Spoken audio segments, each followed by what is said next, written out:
मैं अनस अब्दुल्ला, स्वागत है आप सभी का एक नई वीडियो में।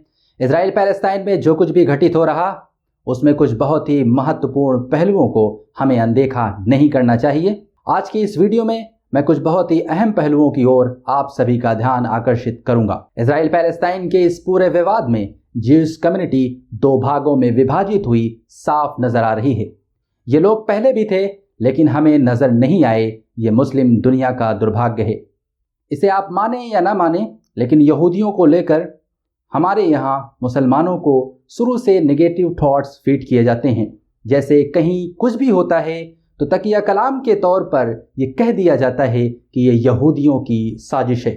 हमें अपने इस एटीट्यूड में बहुत पहले सुधार कर लेना चाहिए था, लेकिन अब हम एक ऐसे मकाम पर आकर खड़े हो गए हैं जहां हमें इसमें कौमी सतह पर सुधार करने की ज़रूरत है। हमें ये समझना होगा कि जैसे सारे ईसाई एक जैसे नहीं, सारे मुस्लिम एक जैसे नहीं, ऐसे सारे यहूदी भी एक जैसे नहीं। ये बात मेरी अपनी नहीं बल्कि कलामुल्लाह की है।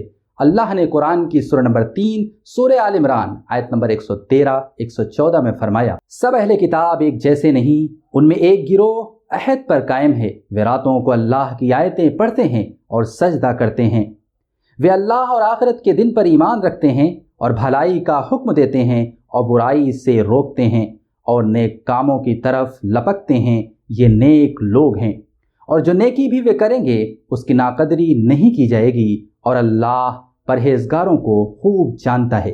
ध्यान रहे, अहले किताब में यहूदी सरे फहरिस्त हैं। इनमें अच्छे लोग भी हैं, इंसाफ पसंद लोग हैं। एक ऐसे दौर में जबकि वेस्टर्न मीडिया इजराइल का गुणगान कर रहा है, फ़लस्तीनी मासूम बच्चों की हत्या को जस्टिफाई कर रहा है, तो उसी दौर में इजराइल का सुप्रसिद्ध अखबार हारिस इजरायली सरकार को ना कि सिर्फ गलत कह रहा है बल्कि कटघरे में खड़ा कर रहा है। एक ऐसे दौर में जबकि अरबों की ज़बानें बंद हैं, इंसाफ पसंद यहूदी भाई और बहन बेबाक अंदाज में इजरायली सरकार को मुजरिम कह रहे हैं। हमें ऐसे इंसाफ पसंद लोगों को नहीं भूलना चाहिए। हमें सही टर्मिनोलॉजीज़ का इस्तेमाल करना चाहिए। असल में यहूदियों में जो एक्सट्रीमिस्ट ग्रुप है उसे ज़ायनिस्ट कहते हैं। सारे यहूदी ज़ायनिज़्म को सपोर्ट नहीं करते बल्कि उनके विरोधी हैं। ज़ायनिज़्म के बारे में थोड़ा सा समझ लीजिए कि 1896 में थियोडोर हेज़ल नामक व्यक्ति ने एक पैम्फलेट पब्लिश किया था जिसका नाम था द जेविश स्टेट।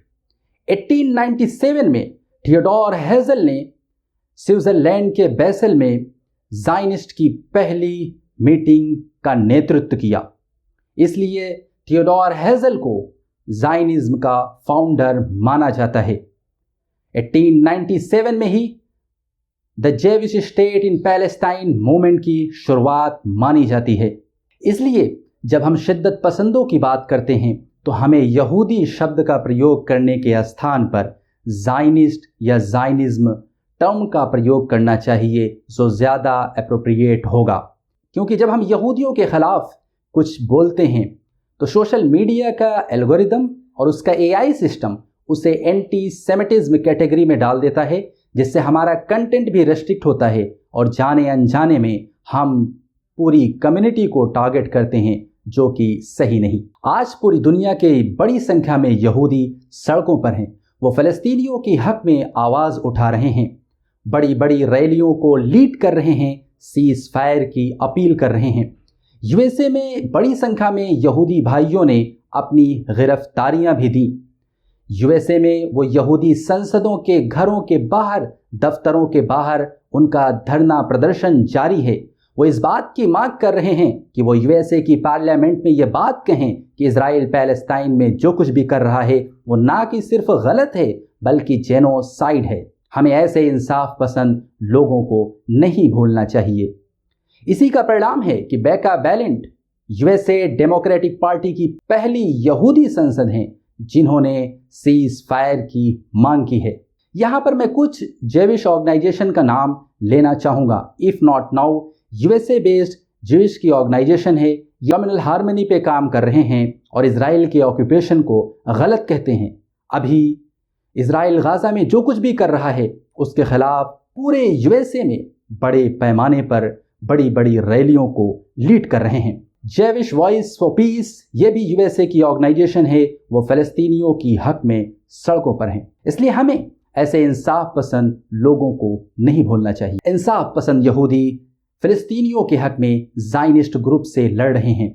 इसमें यहूदी आलिमों यानी रब्बियों की बड़ी तादाद है। मुस्लिम उम्मत को इंसाफ पसंद, इंसानियत का दर्द रखने वाले यहूदी भाइयों से अच्छे रिलेशनशिप बिल्ड करने की ज़रूरत है। जिस तरह से पूरी दुनिया से इस्लामोफोबिया ख़त्म होना चाहिए, इसी तरह पूरी दुनिया से जूडोफोबिया भी ख़त्म होना चाहिए। अल्लाह ने इस उम्मत को जिस काम के लिए लाया था, इस उम्मत को उस काम को अंजाम देने की ज़रूरत है।